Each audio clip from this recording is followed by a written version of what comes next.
Okay, today I thought I would talk a little bit about paper. So when I was thinking about this channel and I was thinking what could be helpful, what would have been helpful for me when I first starting out was to look at really basic stuff like paper and kind of explain there's so much paper that is used for different purposes in junk journaling and any craft really, but for my purposes for junk, I'm very selfish for junk journaling. And it's hard to, it takes a while to kind of figure it all out. And certainly not that I figured everything out, but I've learned a lot along the way. And I belong to countless Facebook groups, and almost in every group, what comes up over and over and over again is people asking, new folks asking, like, what kind of paper do I use? It's such a complicated answer, and it sounds so silly to say that. But it is, because there's so many different papers that are used for so many different effects. And it's really helpful to kind of learn what they all are. Some of it is going to be difficult to kind of fully grasp on camera because you can't feel, but I'll do my best to describe it and show you. And then just perhaps you can just do research on your own to actually feel the paper itself. Go to Staples and see if you can feel the paper, if they have samples or whatnot. And then the last thing I wanted to show too, it just demonstrate the difference between tea dyed paper and coffee dyed paper. And you'll find in junk journaling, certainly with my stuff, because I just like old stuff, but with so many people, they tea and coffee dye paper all the time, I think, to get that vintage feel. And depending on if you use coffee or depending on if you use tea, they look differently. And there's, different things in there that make them look different beyond just coffee and tea. You can leave them in the paper in longer to saturate it more. That makes it darker. You can put more tea bags in that. There's lots of variables, but in general, I find that tea is a lighter stain than coffee or espresso. And also, although if all things were equal, I would say I like coffee dyed paper and use coffee dyed paper the most. It does leave a smell, and the smell lessens, but it never fully goes away. So if that bothers you, if you think that the recipient of your book is going to be bothered by that, then you might want to consider using a tea stain at a higher strength, perhaps, in your books. So I will also show that what each type of paper looks like, either both tea stained as well as coffee stained. This for non-junk journal people, because I 100% know, like, I'm gonna have my friends and family looking at this and they're gonna mock me because this sounds just crazy if you're not into junk journaling, but it's important. So what can I say? This is supposed to be a junk journaling page. So stop, leave my channel if you don't wanna know. Okay, so I'll put the camera down. I'll sort of demonstrate now. Like I said, it's a bummer that you can't actually feel it, but I'll do my best to sort of describe.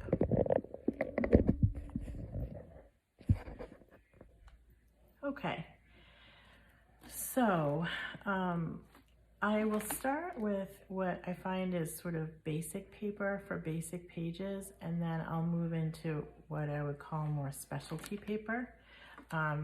So people ask, so much of the work that happens now with junk journaling is through printables that people are buying in some online forum, Etsy in particular, where you can, for $1.99 or a small amount of money, you can buy paper and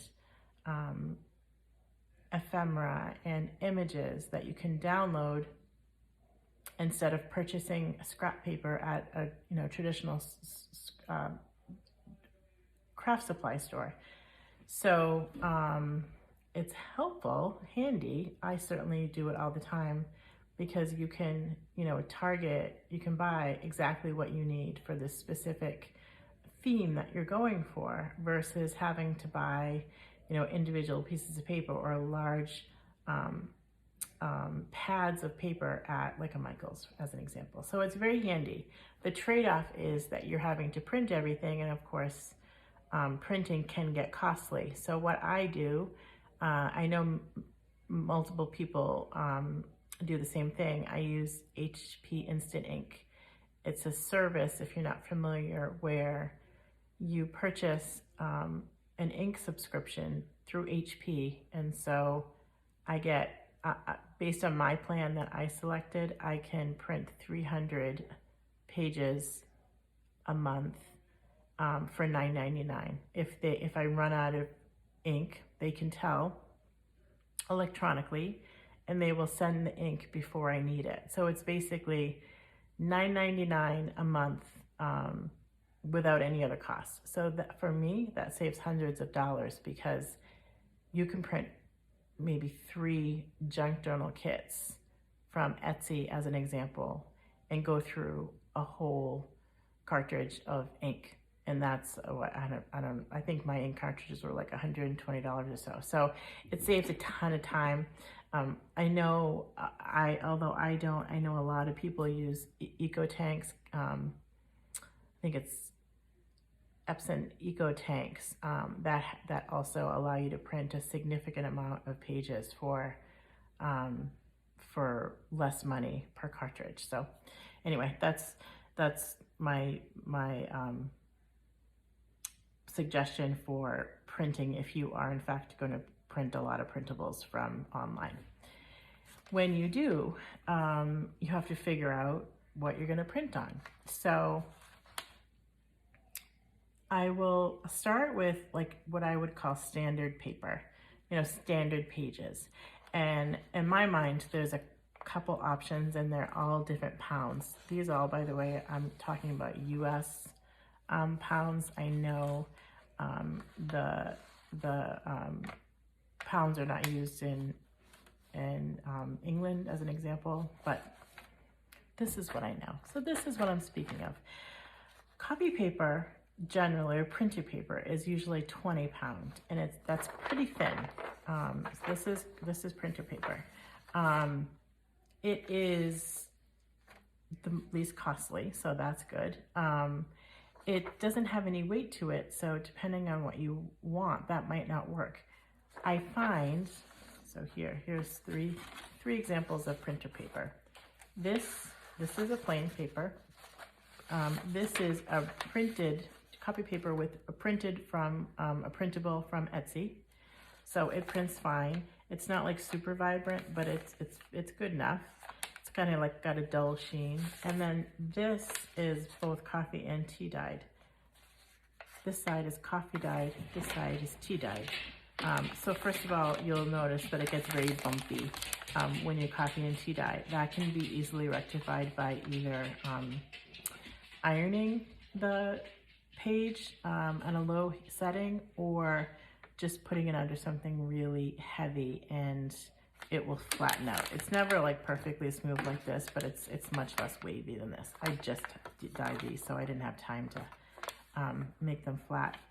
You can see, so this side is tea and this side is coffee, so you can see the difference. This is a slightly more yellow stain. This is more of a, what I call a tan or brown stain, and this is darker. You can see this variation here is because there was a drip. So, the more coffee the more coffee you put on there, obviously the darker it's gonna get. To do a coffee stain, all I do is put instant coffee or instant espresso in hot water, dissolve it, and then just dip the paper in. It's just as easy as that. Same thing with tea. You just take hot water, put a whole bunch of tea bags in the water, depending on how much water you have, but I'm talking like in the 5, 6, 7, 8, 9 type of tea bag range. And then you dip just the paper in. So this is nice because it's very crinkly, and often people when they're working on Jeff journals, they like that. They like the texture. I love the texture of paper. I love the crinkly. I love everything about it. This, by the way, is no dye. So printer paper is a good option for many things. The downside is I find that it's not as vibrant as some of the other papers. But I do like the way it coffee dye and tea dyes. I do like sort of the texture of it once you do that. So it's inexpensive. So that's my review on printer / copy paper. Very handy. Maybe not the same level of vibrancy and color, but a handy paper to use. Laser paper is what I often use for printables. So this is a standard piece of laser paper. This is a printable from that I printed from Etsy. When you feel laser paper, there's like a coating on it. It's very smooth. It's much more smooth than the rough printer paper. You can't tell, obviously, when you're visually looking at it, but when you feel it, you can very specifically tell this is laser paper versus this is printer paper. And when you print on laser paper, the color is much more vibrant. So it's definitely, from a color perspective, my preferred method for printing. The downside from me, and this is just for me, is when you and I don't even know if I'd say the downside, because there'd be times when I would want this. When you coffee or tea dye it, it becomes even thicker. So with any paper, when you put it in the coffee or tea solution, it's almost like, I don't know the right word for it, but it kind of like expands. So the paper itself just gets thicker. So this is significantly thicker now than this. You can tell just even from crinkle, this doesn't crinkle as much.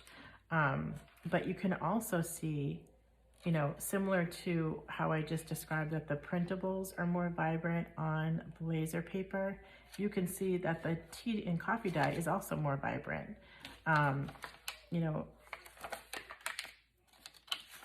These are both, this is tea and this is coffee. So very different finishes, very different saturations when it comes to color, but both really equally useful, just in very different ways when you learn what their makeup is. So these are for regular pages. Then you get into cardstocks, and there's a ton of different weights for cardstock.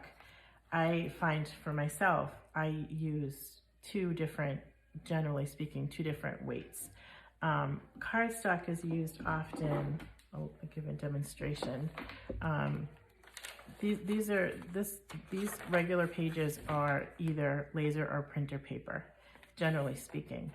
Cardstock is used for any of these embellishments usually.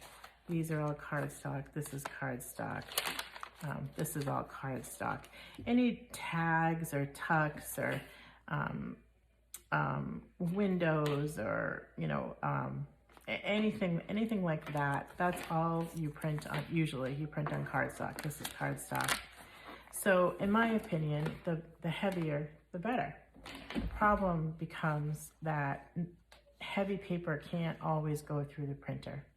So I find if all things were equal, I would choose to use 110-pound paper for all embellishments, especially tucks and envelopes and pockets.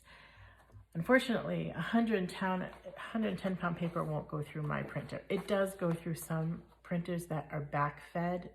Mine is not, so I cannot successfully put this through. You can see this weight is it's substantial. The highest that I found that I can go on my printer and print successfully, and quite honestly, even then, it's a little bit of a pain. I can only put one sheet in at a time. It has to load perfectly or it does get jammed. But the only one that I can get through is 80 pounds. That's the highest poundage I can get, which is still nice. It's a nice cardstock, but I find, and it would be perfectly fine if you did not back it, but because I like this thicker paper, I do, when I use 80 pound, which is almost always, I do back it with something. So it gets that much more sturdy. I either put 110 behind it so it's really sturdy, or I take book pages and back the 80 pound so it just gives it some weight. This is an example just of cardstock that's been printed on with embellishments. Cardstock also prints vibrantly. I would say this is sort of like a muted palette, so they're not vibrant per se, but it prints very nicely. And in general, I'd say those are the two factors to take into consideration. What poundage can actually go through your printer, and the finish how the finish of the particular paper that you use absorbs the color. This is also 110 pound. This is 110 pound stained. So again, you can't really, I'm sorry, this is 80 pound stained. You can't really tell, I know, the thickness. It does expand. This is pretty hard. It does take the color nice. This is tea, this is coffee. It's, you know, all things considered, it's a really nice sturdy paper. Then we get into what I would call specialty papers. So the first one I'll talk about is linen paper. So do I have, yeah, okay. So when I use specialty paper, it's usually for a specific purpose. So I very much like to make old looking documents, as I think I've said many times. So when you're making old documents, you want not only the color and the text to look old, but the paper that's on is also really important. I would say potentially the most important, because you can see right here, I have not distressed any of the edge. So how authentic does this piece of paper look when it's printed tan? It's printed like it's old paper, but it's got a live edge that's bright white. It's got a back that's bright white. That's not, you know, super authentic. There's ways that obviously that's fixed, and I'll talk about that in a different tutorial. But what I will say is this is printed on linen paper. Linen paper is a lighter paper. I'd say it's 24 pounds, so it's a tiny bit thicker than printer paper, but it's not as thick as laser paper. It's very pliable. It has a really nice linen effect to the top that's very subtle, but I find I like it for vintage documents. When you're printing it, gives it just a nice feel. And I just like the way it looks. So I use linen paper often when I'm printing old documents. It also takes the color for tea and coffee very well. This is coffee on linen, this is tea on linen. So I would say the saturation for linen paper is also very good. So linen paper I use for vintage documents. The next piece of paper that I use often is newsprint. It's literally called newsprint if you look it up on like Amazon or whatever. And this is really inexpensive paper. I have, I think, 500 sheets, which I feel like was like $10, and I'll never have to buy any more of it because it'll last me forever. And it's quite literally the type of paper that they print newspapers on. So if you're printing a newspaper, trying to print a vintage piece of newspaper, which is very, very common in junk journaling, then why not use newsprint to print it on? Because it feels exactly like newsprint because it is the same paper as newsprint. This is a very dark printable, so you can see the difference, but that would be rectified. You simply print on both sides. The paper is amazing. It's wonderful. It also tea dyes. This is tea dye. This is coffee. It takes the color a little bit more subtly, but only because it's not bright white to start with. So you can see tea is really subtle. Again, you can make it less subtle just by putting it into the solution for longer. So newsprint, very, very popular. I did not know about that for a long time, and I was so psyched when I learned of it. The next thing I use is fabric paper. So this paper is actually fabric. I use it often if I'm trying to get a vintage wallpaper specific look. So this is a piece of vintage wallpaper that I printed on the fabric paper. It's transfer paper. This is transferred, so it's the same paper that you would, let's say if you were trying to transfer onto a t-shirt or whatnot, this is the paper that you would print on and then iron, and then it would transfer to the shirt. So it's very useful. It's also very, very expensive.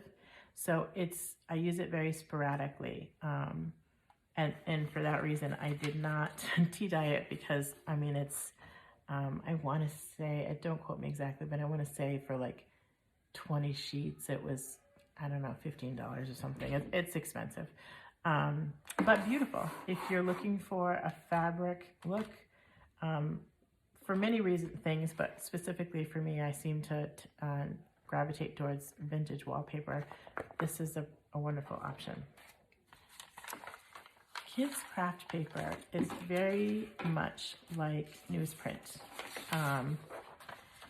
It looks very similar, except that if you think about when you touch a newspaper, it's gritty almost. It's not smooth.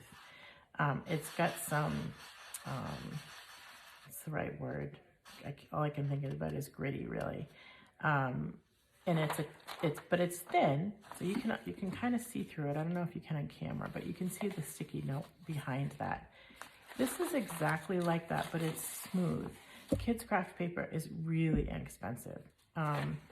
It is not 8.5 by 11, so when you use it, you have to cut it down, which is not a big deal. But if you were going to print a bunch of things, it would kind of be a big deal.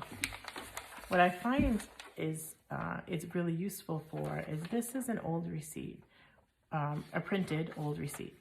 So this is also really, really popular in journaling. And if you want to make a receipt look really, really authentic, I find kids craft paper is the best option to make that, to make it feel, it's thin, it's got the look of vintage, especially when you start to ink it up with distressed ink. But I really feel like of all the papers, this to me feels, it's thin and it feels like an invoice would feel like. I use this all the time. Like I said, downside is you can print on it. Obviously, this is printed. The downside is it's bigger than an 8.5 by 11. As you can see, you have to trim it down before you can put it through the paper. It's not like a huge downside for me because it's not like you're printing pages and pages and pages of invoices usually or receipts, but it's just a consideration. This is kids craft paper, tea dyed and coffee dyed. This is tea. This is coffee. Also, it looks very similar visually to newsprint. The difference is just the smoothness of it and the thinness of it. So that's kids craft paper. Parchment paper. I really like parchment paper for very specific things. This is it's thick. You know, certainly it's somewhere between a laser. I don't know its actual poundage. It's somewhere between a piece of laser paper and a thinner cardstock, and it has a great sort of mottled effect within it. It's often used for resumes in real life. But I find I like it for maps and things that are you want to be vintage but heavier in weight, not a cardstock heavy, but sort of somewhere in the middle. So a really good example for me is if you were trying to make a treasure map, or this is from an Alice in Wonderland book. This is not distressed, so it doesn't look old right now. But if you wanted to make like what I consider a treasure map or something like that, parchment paper is the perfect paper because it's completely foldable, because it's not cardstock, but it's got a lot of weight to it, so that when you print, either when you tea dye it, it's substantial, and I like that for certain uses. You could also use this for a heavier book page too, but generally speaking, I don't. That's just my own preference. This is all just my own preference. Then there is presentation paper, and this is also pretty expensive. Not as much as the fabric, but it's, you know, not to be used. It's to be used sparingly. But I use presentation paper when I'm printing photographs. So this is my daughter when she was little. She's the cutest. She was so cute. Just disregard all this kind of like crazy effect on the paper. I was doing a bunch of experimenting on some technique that failed miserably. But anyway, this paper is a really good option to print photographs on, especially black and white. It is very thin, so thinner than what a vintage photograph would be. So I do also generally back this as well, but that's just personal preference. It's certainly not required. I love tracing paper. So now we're getting into the rest of these are see-through or translucent type papers. Tracing paper is wonderful. So first of all, it's inexpensive. It can go through it's fairly inexpensive, I should say. It can go through the printer. It's see-through and lovely. There's different type of tracing papers. So the ones that are best are the really inexpensive pads, because they don't have a coating on them. So when you put them through the printer, they absorb the ink and it doesn't smudge when you get out. One of the downsides is tracing paper is usually not 8.5 by 11, so it also needs to be trimmed, as we talked about with some of the other paper. But it can be printed on. It also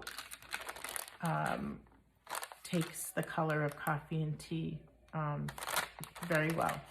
This I would 100% iron, so it's not as bumpy as this, but it's never getting back to this. Coffee, tea. And this is a printable image printed on tracing paper. I don't know if you can see it in the camera, but you can see my hand completely behind this image. I really, really like tracing paper. I love the way it's crinkly. I love the way it sounds, the way it feels. This is craft.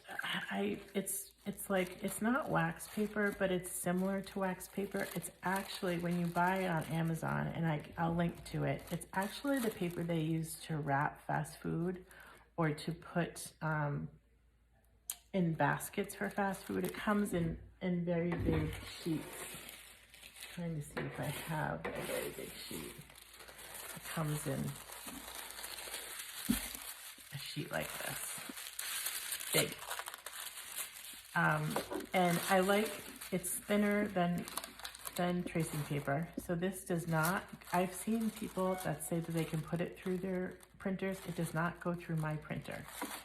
And I've tried, some people say that they tape this or tracing paper to a regular piece of copy paper and then put that through.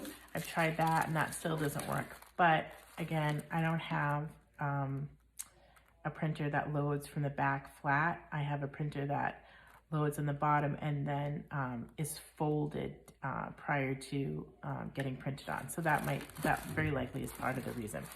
But this is beautiful paper to go in your journals. But I don't think you're going to be able to see this. The thing that I love about this paper that I use, I have now started to use, when you spray this with high gloss protectant spray paint, it becomes so much more translucent. It looks very much like glassine vintage paper, and it already has that brown look, so it's just beautiful. I don't know if you can see that on camera, but it's really beautiful. The high gloss spray paint just makes a huge difference. I just love it. I love it. I love it. You can do that same effect with the high gloss top coat spray paint on, well, any paper, but in particular tracing paper, and it looks just as good, just not the vintage brown, but it can be put through the printer. I learned this technique through Nick the Booksmith, so I was so psyched when I saw her do it. It was such a fantastic idea. All of her ideas are unbelievable. She is a genius.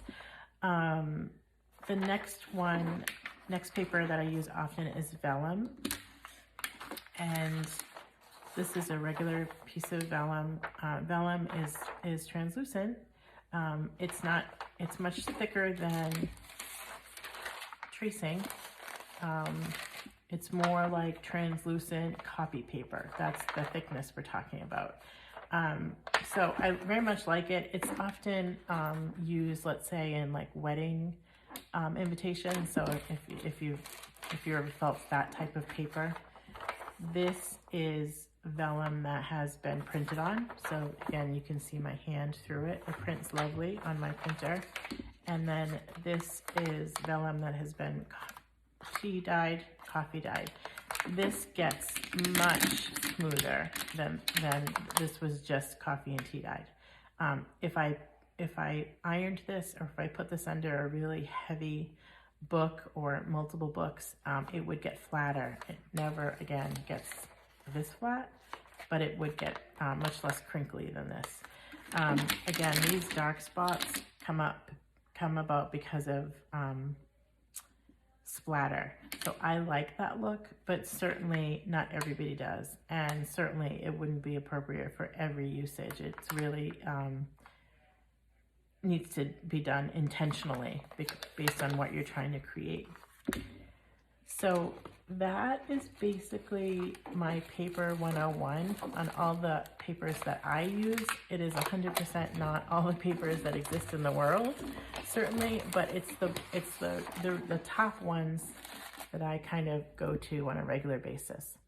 So hopefully this is helpful. Any questions, you certainly can email me, and I'm happy to answer. Thank you.